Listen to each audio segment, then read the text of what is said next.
40 उस्मानाबाद लोकसभा मतदारसंघ याची जी लोकसभेची आपली जी 2024ची जी सार्वत्रिक निवडणूक आहे त्याच्या अनुषंगानं उद्या आमच्याकडं जी निवडणुकीची नोटीस आहे ज्याला आपण नोटिफिकेशन म्हणतो ती उद्या सर्व वर्तमानपत्र आणि सर्व आमच्या कार्यालयामध्ये जारी होणार आहे.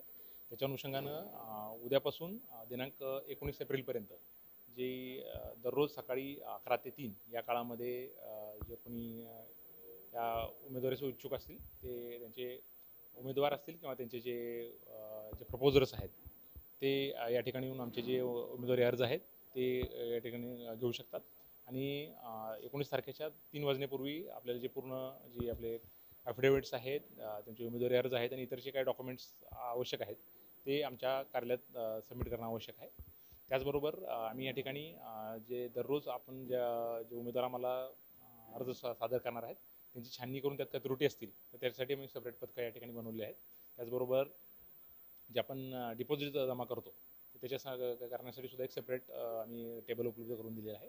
आणि कुठलीही अडचण असेल तर आमच्याकडं जवळजवळ एक आमच्या या ठिकाणी आम्ही डेझिग्नेटेड ARO पाटील साहेब यांना सुद्धा या ठिकाणी नेमलेलं आहे.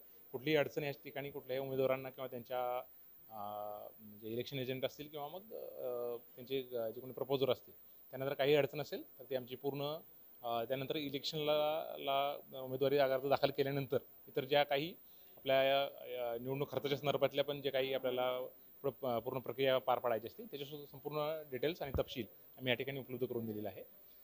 तरीसुद्धा आम्ही आपल्यामार्फत जे संपूर्ण जिल्ह्यात जे या लोकसभेच्या निवडणुकीला जे उभं राहू इच्छित असणारे जे उमेदवार आहेत त्यांना आवाहन करतो की लवकरात लवकर हे जे अर्ज असतील ते आम्हाला सादर करावेत ज्याच्यामुळं आम्हाला छाननीसाठी अधिक वेळ मिळेल.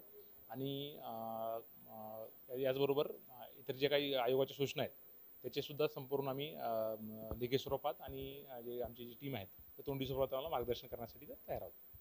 कॉइनेज ॲक्ट म्हणून आले 2014मध्ये अमेंडमेंट आलेले आहे तर त्याच्यामध्ये स्पष्ट नमूद आहे की जास्तीत जास्त 1000 रुपयाच्या वरती कुठलंही सुटे नाणे आपल्याला स्वीकारता येत नाहीत.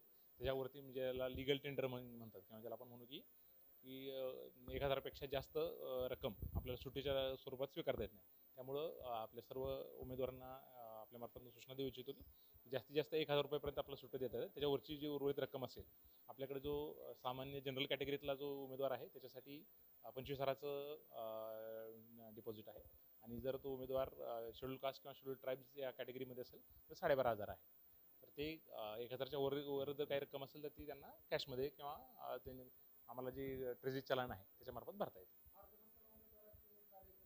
आयोगाची सूचना आहेत त्याच्यामध्ये की आम्ही त्या आता जस्ट आम्ही पोलीस विभागाशी पण आता चर्चा केलेली आहे की आपल्या 100 मीटरच्या परिसरामध्ये म्हणजे जे आपलं जे कार्यालय असतं त्याच्यापासून फक्त 3 गाड्यांना आतमध्ये एंट्री असते आणि काही ठराविक जे लोक आहेत त्यांनाच फक्त आपल्या 100 मीटरच्या परिसरात आत येता येतं. तर त्यानुसार आम्ही पोलीस विभागाशी डिस्कशन करून त्याप्रमाणे कार्यवाही होईल याची सूचना त्यांना दिली.